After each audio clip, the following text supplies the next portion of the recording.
Welcome to the EA Sports 2010 FIFA World Cup penalty kick taking basics tutorial.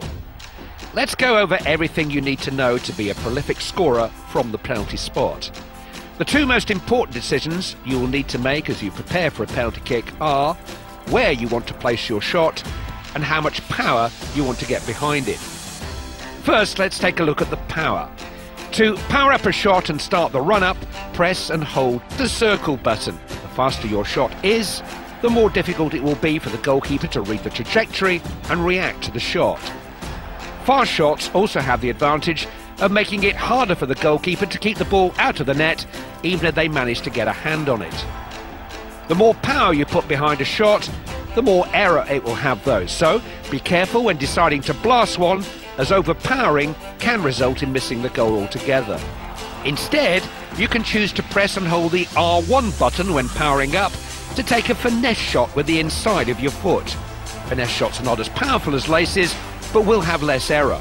But simply learning how to control the power of your shot will not be enough to beat the best goalkeepers in the world. In order to be a prolific scorer from the penalty spot, you'll need to learn how to place your shot away from the keeper's reach.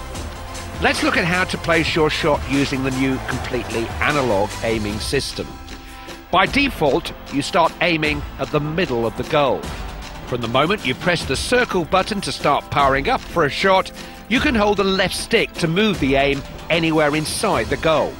The longer you hold the left stick in any particular direction, the further your shot will go in that direction. Be careful with how long you hold the left stick, as letting go too soon will result in a shot closer to the middle of the goal, and holding it for too long will cause you to miss the goal altogether. Make sure you practice some penalties by going into practice mode before going into a match. You will be able to toggle the aiming system on and off by pressing the L2 button. This will reveal how fast the aim moves, so you get familiar with the new analog system. There is no bigger stage in football than the FIFA World Cup. Even the most masterful strikers of the ball have succumbed to the pressure and tension of taking a penalty kick when the eyes of the entire world and the hopes of a nation are resting on their shoulders. So, no matter how much you practice your penalty kicks, it will count for nothing if you're not able to compose yourself before starting your run towards the ball. Just beneath the power bar, you will see the new composure meter for penalty kicks. The green and yellow sections are your composed sections, while the red part of the bar represents the not composed section. To take the kick accurately, you must stop the oscillating needle inside the composed section.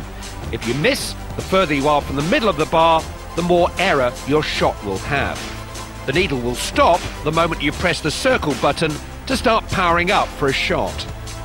The size of the sections is tied to the player's penalties attribute.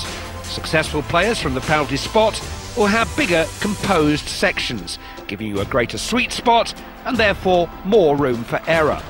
The speed of the needle will depend on a variety of factors, including game difficulty, how critical the penalty is, and how far into the tournament you've gone.